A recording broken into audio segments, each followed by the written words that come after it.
trader, selamat sore. Bertemu lagi dengan saya Nova Anggraini di Marketosya. Sebentar saya mau coba invite salah satu rekan untuk berbincang-bincang di hari ini.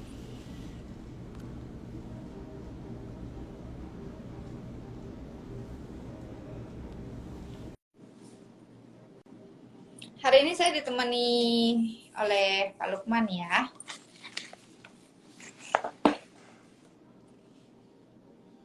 Sebentar, kita coba invite dulu.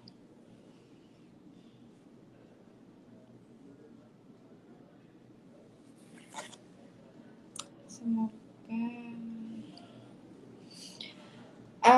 untuk yang ada pertanyaan boleh dimasukin di komentar. Setelah bincang saya coba akan bahas. Jadi boleh ditulis aja di komentar pertanyaan-pertanyaannya.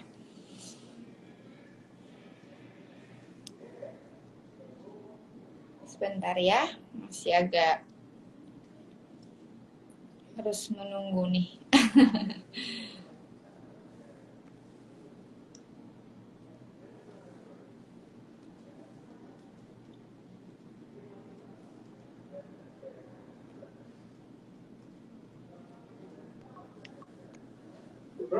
Oke.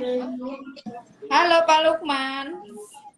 Halo, selamat sore. Bagus Pak jaringannya? Ya, lumayan. Oke, kalau gitu. Aku mau coba sapa dulu ya Pak ya. Ya, selamat sore Sobat Trader. Berjumpa kembali lagi bersama saya Nova di acara Market Talks. Dan sore ini saya kembali ditemani karena ini hari Senin, jadwalnya Pak Lukman yang menemani saya di sini. Iya. Iya, Pak Lukman, selamat sore. Gimana kabarnya Pak? Ya, selamat sore. Gimana kabarnya Pak Lukman? Baik-baik saja, baik-baik Pak. Baik-baik saja ya. Oke. Seperti biasa Iya. ya Pak, kita coba akan membahas kejadian di pasar bursa dan dan mungkin hari ini aku mau coba ada beberapa yang harus diperbincangkan dengan Pak Lukman nih. Nah, untuk melihat hasil pergerakan minggu lalu ya Pak Lukman, ini kan dimana volatilitas pasar itu kan sangat mengejutkan untuk para trader ya Pak. Ya.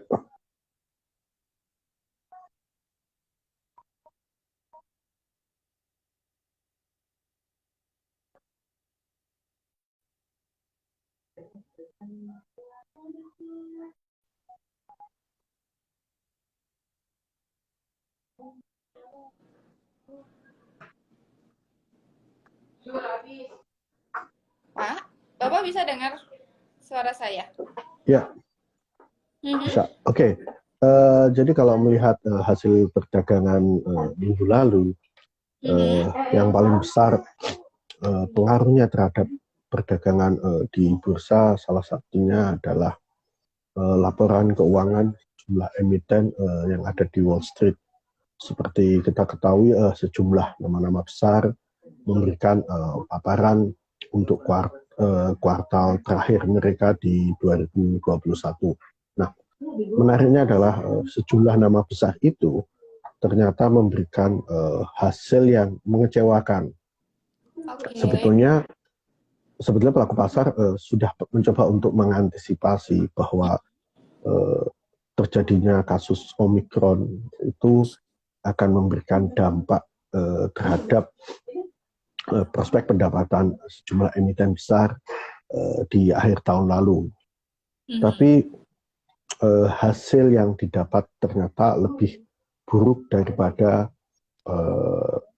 perkiraan pasar. Nah, ini yang membuat pasar cukup terkejut dan menjadikan bursa saham di Amerika Serikat mengalami penurunan.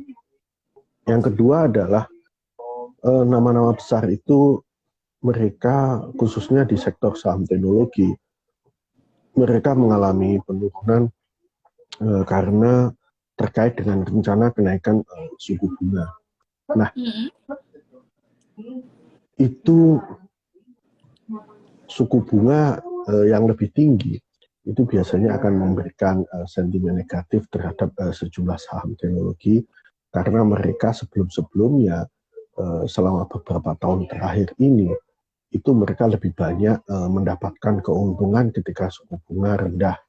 Hal ini karena biasanya ketika suku bunga rendah mereka bisa mendapatkan banyak stimulus, bantuan modal dan sebagainya sehingga mereka bisa mengembangkan bisnis mereka lebih baik. Nah, otomatis dengan rencana kenaikan suku bunga Amerika Serikat tentu akan memberikan beban terhadap modal, tingkat hutang yang mereka harus bayar dan sebagainya di masa yang akan datang. Nah, ini yang menimbulkan sedikit kekhawatiran mereka bahwa kenaikan suku bunga ini akan membebani neraca mereka di masa-masa yang akan datang. Nah, ini yang membuat sejumlah saham-saham yang sensitif terhadap suku bunga ini berbalik arah mengalami pelemahan. Nah, itu yang terjadi pada perdagangan di bursa saham pada minggu lalu. Nah, selain karena faktor jatuhnya bursa saham-saham ini, hal yang lain adalah dolar Amerika Serikat. Dolar Amerika Serikat memiliki ekspektasi akan mengalami kenaikan seiring dengan naiknya suku bunga Amerika Serikat yang diyakini akan dilakukan pertama kali nanti pada bulan 3. Nah, namun sejumlah pelaku pasar mencoba untuk mendiskon ini dan di Eropa sendiri justru dengan keputusan dari sejumlah bank sentral yang ada di sana yang menaikkan suku bunganya lebih dahulu daripada Amerika Serikat seperti di Inggris, ini yang membuat dolar justru melemah untuk di Eropa. Kemudian dampaknya adalah bahwa apa yang terjadi di bursa saham tersebut dan melemahnya dolar di sisi lain ini memberikan keuntungan bagi emas. Ya, kita melihat bahwa harga emas mengalami kenaikan yang cukup signifikan pada perdagangan lalu. Nah, kenaikan harga emas ini juga ditopang oleh naiknya harga komoditi lain. Dalam hal ini kita bicara mengenai minyak. Minyak mengalami kenaikan yang cukup pesat pada perdagangan minggu lalu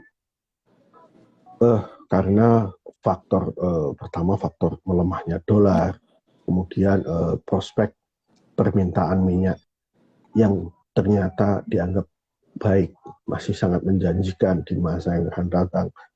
Sementara jumlah pasokan diperkirakan mengalami masalah. Nah, ini yang mendorong harga minyak mengalami kenaikan pada minggu lalu. Jadi sejumlah sentimen tersebut saling mengaruhi market sehingga kita bisa melihat hasil perdagangan minggu lalu memiliki volatilitas yang sangat tinggi dan beragam ya dampaknya. Baik, Pak Lukman. Untuk dilihat dari kejadian minggu lalu,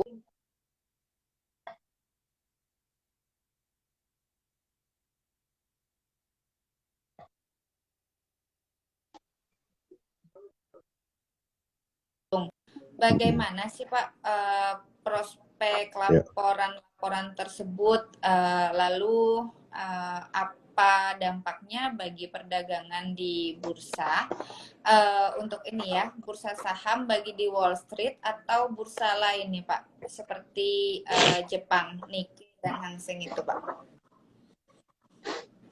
Ya, kalau kita berkaca pada hasil perdagangan minggu lalu, bagaimana sejumlah saham-saham teknologi mengalami kemerosotan seperti itu.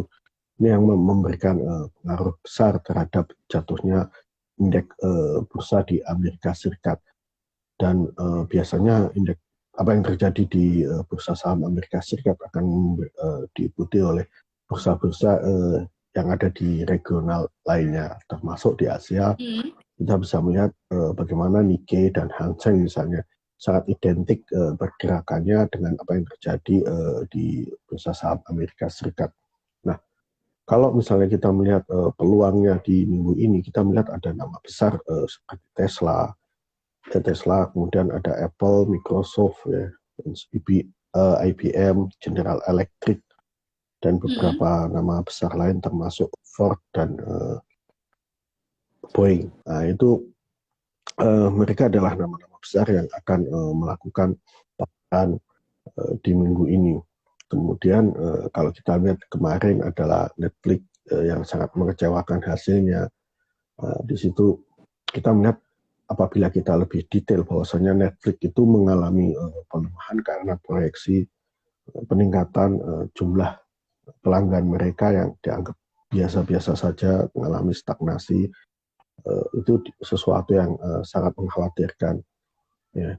Tapi di sisi lain bahwa apa yang terjadi di Netflix ini menimbulkan opportunity bahwa kompetitor Netflix mengalami perkembangan. Kita melihat bagaimana Disney Plus dan Sony dan sebagainya justru mendapatkan untung karena adanya diversifikasi pelanggan. Nah, mereka adalah nama-nama besar di dunia industri entertainment yang mereka akan cukup besar dampaknya terhadap indeks seperti S&P 500 dan Dow Jones. Dampaknya apa? Tentu akan berdampak misalnya terhadap Hang Seng misalnya seperti itu. Kemudian Hang Seng sendiri juga akan terdampak dengan sejumlah laporan keuangan yang terjadi di nama-nama besar bank-bank yang ada di Amerika Serikat. Ya, pada minggu lalu sebelumnya kita dapati laporan JP Morgan dan Goldman Sachs yang mengecewakan. Itu berdampak terhadap penurunan di sektor keuangan di Wall Street dan itu berimbas kepada sektor keuangan yang ada di Hang Seng, seperti itu. Nah, bagaimana dengan di Nikkei? Nikkei sendiri dengan nama-nama besar teknologi seperti Advantage, kemudian ada produsen seperti produsen mobil dan chips dan lain sebagainya, tentu akan terdampak dengan apa yang terjadi di Nasdaq. Kalau misalnya Nasdaq tergerus karena sejumlah Apple yang mungkin masih akan bermasalah dengan komponen chipsnya yang masih mengalami krisis, nah tentu akan sedikit menimbulkan gangguan juga terhadap Nikkei. Nah, ini yang bisa menjadi sedikit panduan dalam perdagangan dalam sepekan mendatang. Lebih seperti itu. Baik. Untuk di sisi lainnya, Pak Lukman, kita kan meyakini ya bahwa dolar Amerika Serikat, dolar AS ini memiliki tren naik, sebagaimana rencana akan menaikkan suku bunga. Nah, tapi kan Pak, hasil perdagangan minggu lalu itu kan menunjukkan adanya pelemahan. Itu mengapa bisa terjadi, Pak? Ya, kalau kita lihat hasil perdagangan minggu lalu, bahwasanya indeks dolar Amerika Serikat mengalami penurunan 0,1%, ya kan? Tapi secara mingguan dia memang naik 0,5%, tapi di akhir pekan dia mengalami pelemahan. Ini menunjukkan bahwa ada sedikit tantangan bagi dolar Amerika Serikat seperti yang saya kemukakan tadi, bahwa khusus untuk di Eropa misalnya, kebijakan sejumlah bank sentral yang lebih agresif yang dilakukan oleh bank-bank yang ada di sana itu mampu meredam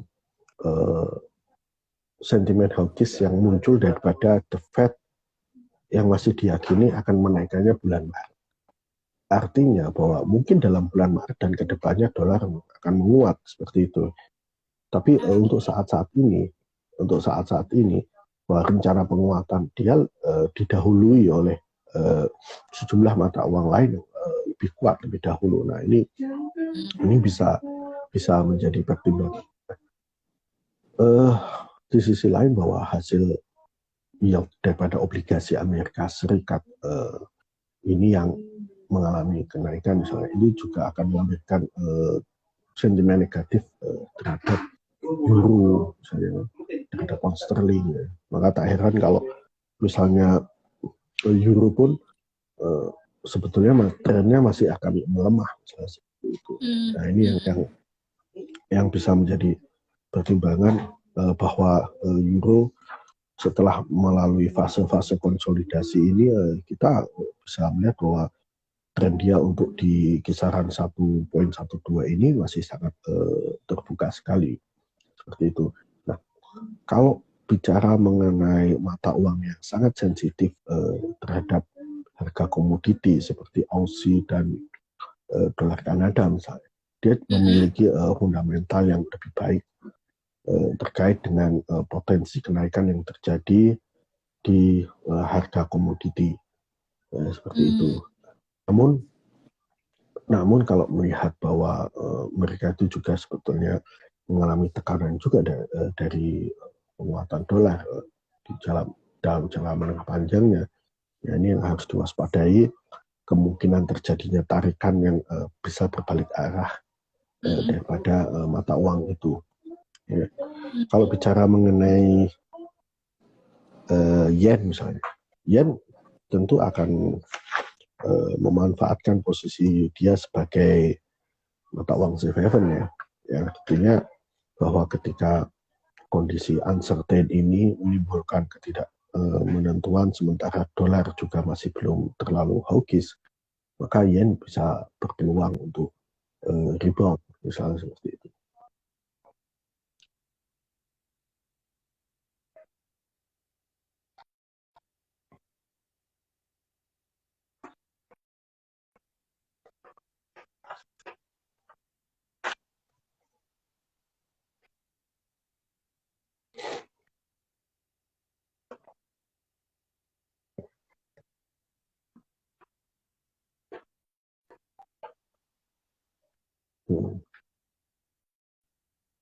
Ya.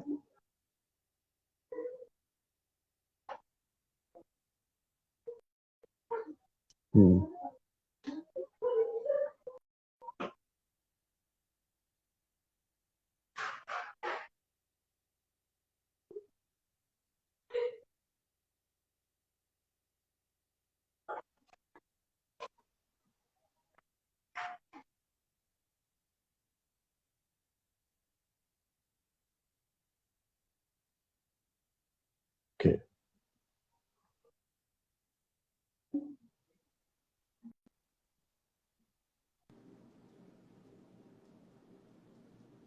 Iya, Pak, masih bagus Ya. jaringannya.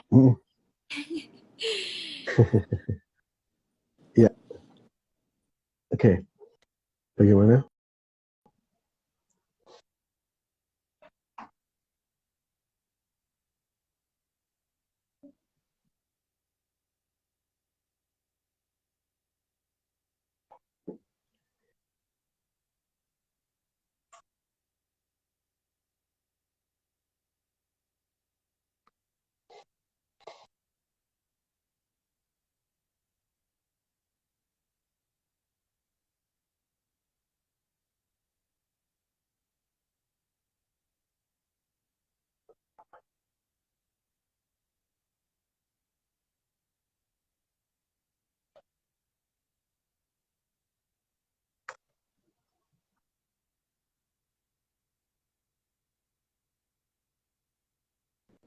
Masih bagus jaringannya, Pak.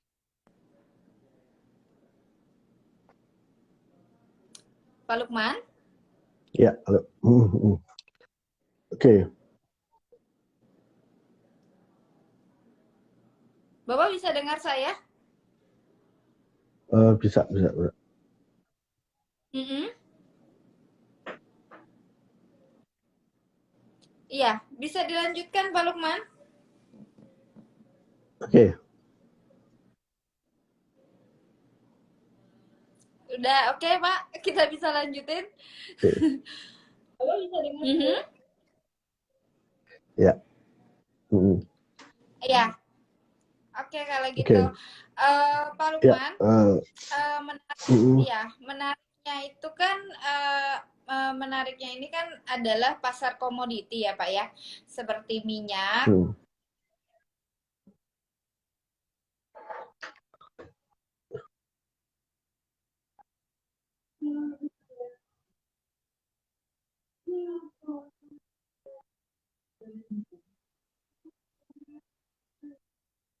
Untuk minggu ini Pak. Ya, untuk pasar komoditi, kita melihat seperti yang banyak ditransaksikan oleh nasabah-nasabah yang ada di GK Invest. Kita Ya. melihat bagaimana harga minyak dan harga emas ini masih cukup positif. Ya. Mhm. Kita bicara harga minyak misalnya. Seperti yang saya kemukakan tadi bahwa dolar Amerika Serikat itu satu mengalami sedikit pelemahan dalam minggu-minggu lalu. Yang berarti ini menjadi sentimen positif bagi para investor minyak, terutama bagi orang-orang yang uh, berasal dari negara yang mereka bukan mata uangnya bukan dolar. Hmm. Artinya dengan kemampuan nilai tukarnya yang lebih baik, mereka memiliki kemampuan untuk lebih banyak untuk melakukan belanja minyak. Nah ini uh, satu poin ini yang bisa uh, pendorong untuk harga minyak naik. Nah fakta yang lain adalah saat ini uh, ada krisis yang terjadi di Eropa, khususnya di perbatasan antara Rusia dan Ukraina, yang ini menimbulkan kekhawatiran bagaimana Eropa akan menghadapi krisis energi terkait Mhm. dengan meningkatnya masalah keamanan dan politik yang ada di sana. Oke. Hmm. Ini tentu akan mendorong harga minyak juga, khususnya dari Eropa. Kemudian dari Timur Tengah sendiri, itu juga pada minggu lalu seperti ada serangan drone dan sebagainya terhadap instalasi minyak milik Arab Saudi. Nah ini juga akan memberikan dampak positif bagi harga minyak untuk naik. Oke.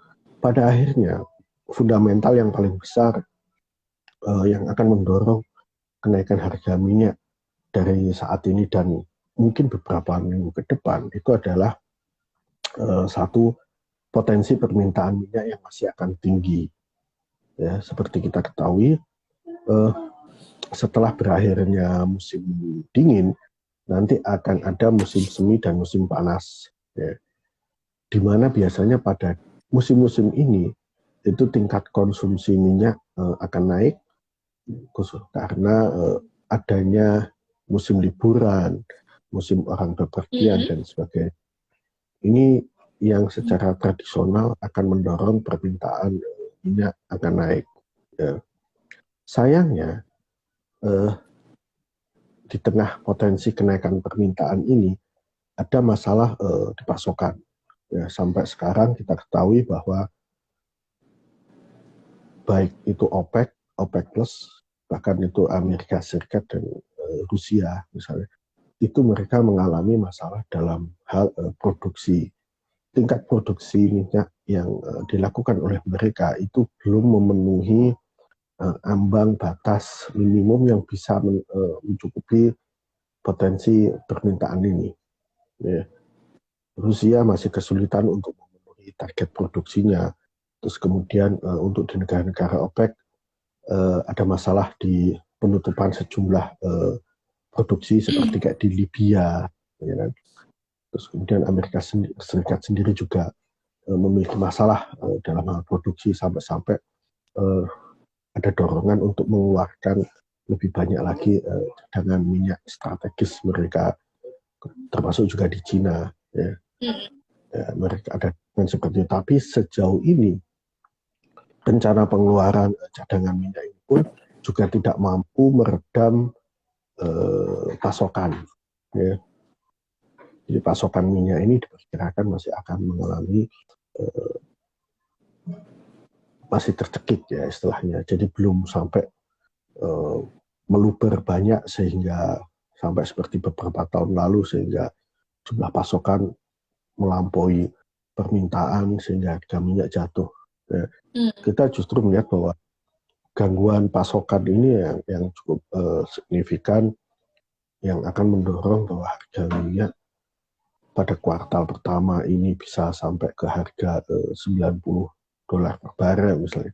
Dari harga minyak di saat-saat ini adalah projection yang tidak terlalu, misalnya tidak terlalu sulit untuk dicapai kalau kita melihat sejumlah indikasi yang ada. Terus yang kedua terkait dengan harga emas. Harga emas itu sendiri juga terpengaruh dengan masalah geopolitik yang terjadi di Ukraina tersebut. Ya, seperti kita ketahui bahwa ketidakpastian itu pasti akan menimbulkan permintaan terhadap aset safe haven, ya, di mana dalam hal ini adalah emas.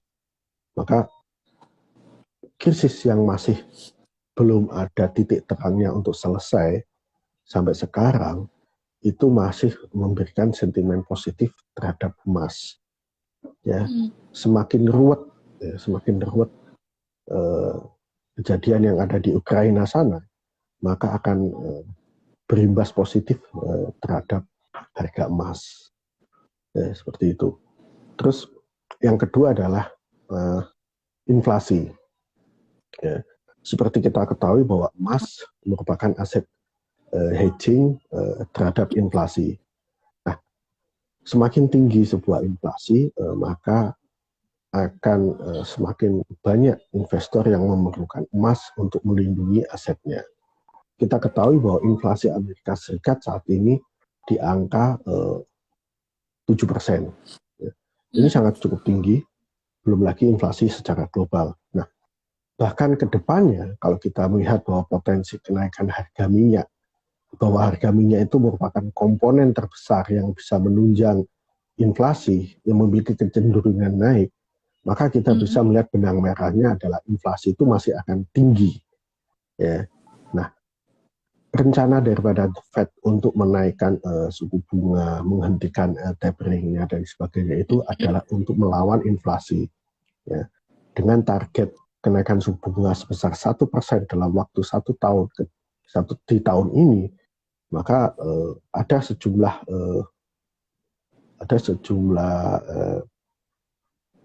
perkiraan ya bahwa sebetulnya apa yang dilakukan oleh The Fed ini tidak akan terlalu banyak berdampak untuk meredam inflasi. Artinya inflasi akan tetap cukup tinggi sehingga emas akan memiliki peluang naik juga lebih baik. Maka tak heran bahwa selama harga emas masih bertahan pada kisaran saat ini di 1830-an dan sebagainya, maka peluang naik harga emas sampai kembali lagi di harga 1900 masih tetap terjaga. Gitu. Maka tak heran sejumlah pelaku pasar masih cukup optimis bahwa harga emas ini masih memiliki kecenderungan naik. Even suku bunga Amerika Serikat dinaikkan. Oke, baik. Berarti masih ada beberapa faktor ya Pak ya, yang sekiranya itu bisa menjadi pertimbangan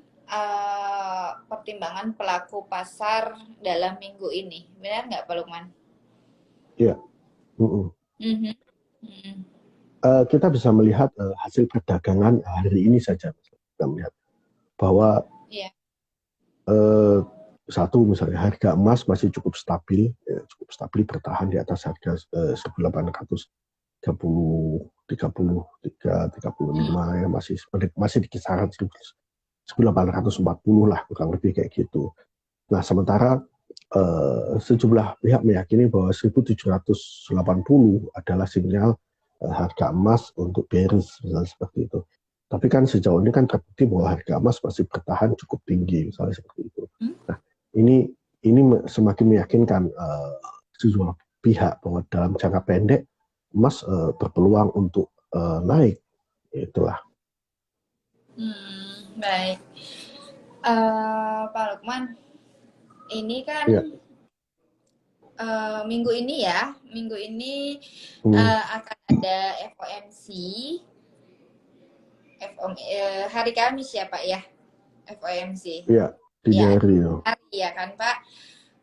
Itu ada proyeksi untuk hasil FOMC nanti nggak Pak Lukman kiranya?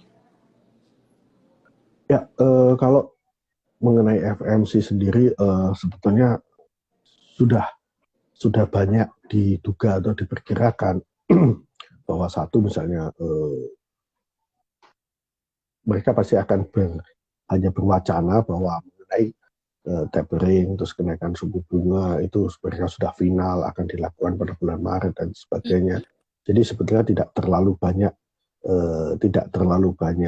hal yang mungkin mengejutkan pasar, sebenarnya tidak terlalu banyak. Apalagi kalau kita melihat sebelum-sebelumnya, ya, biasanya mereka akan datar-datar saja sambil menunggu sejumlah indikator ekonomi yang akan datang ini masuk.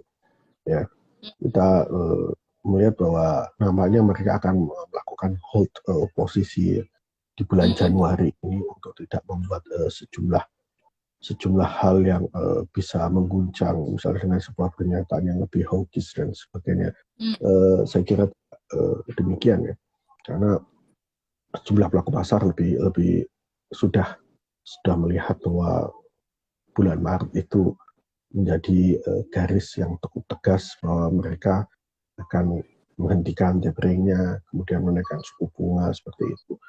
Nah, memang yang ditunggu oleh pelaku pasar itu adalah apakah target kenaikan 1% suku bunga Amerika Serikat itu dilakukan dengan cara 4 kali kenaikan suku bunga, yang berarti setiap menaikkan suku bunga itu adalah 0,25 basis point, 0,25% ya, atau 25 basis point, atau akan dilakukan lebih agresif, misalnya menjadi 5 kali misalnya. Ya, misalnya 20 misalnya seperti itu, tapi dilakukan dengan jeda waktu yang lebih intensif. Nah, sebenarnya pelaku pasar hanya coba untuk menunggu ini saja, lebih tepatnya pilihannya mau lebih agresif lagi ya kan, atau memang sesuai dengan yang sudah diperkirakan yang 4 kali kenaikan suku bunga di tahun ini.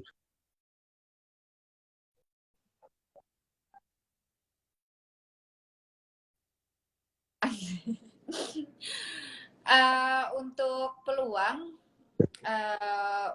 apa aja yang bisa diambil dari potensi pergerakan pasar dalam sepekan, terlebih khusus untuk saat ada data atau ada berita FOMC nanti nih Pak?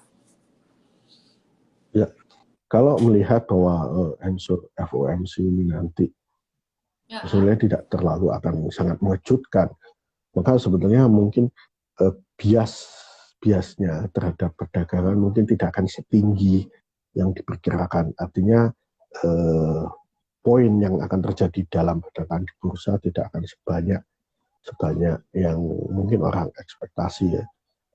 Memang akan ada gejolak tapi tidak terlalu tinggi ya, misalnya seperti itu. Nah, kalau kita membaca peluang bahwa ada sejumlah hal yang bisa dimanfaatkan, misalnya untuk dalam perdagangan bursa saham itu, kalau kita bicara mengenai per emiten, kalau misalnya di sini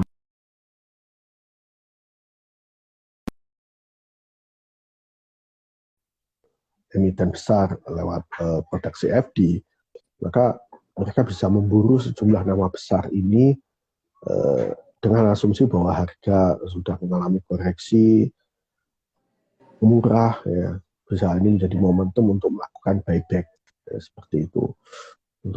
Untuk saham sih kurang lebih seperti itu.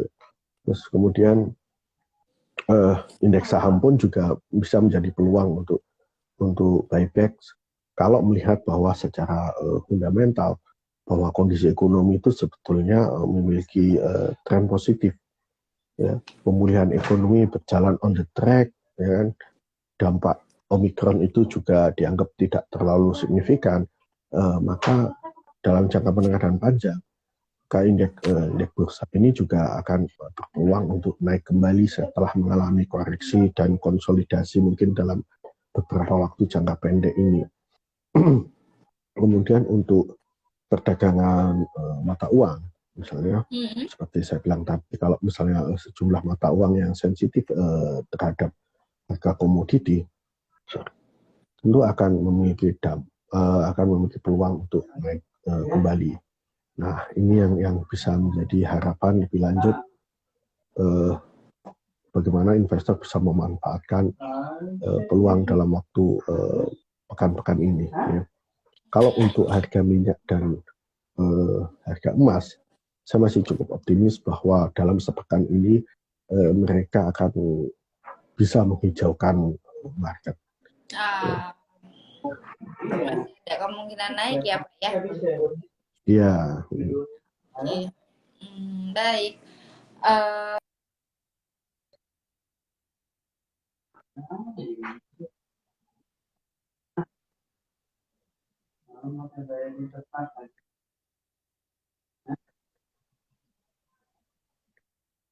Ya.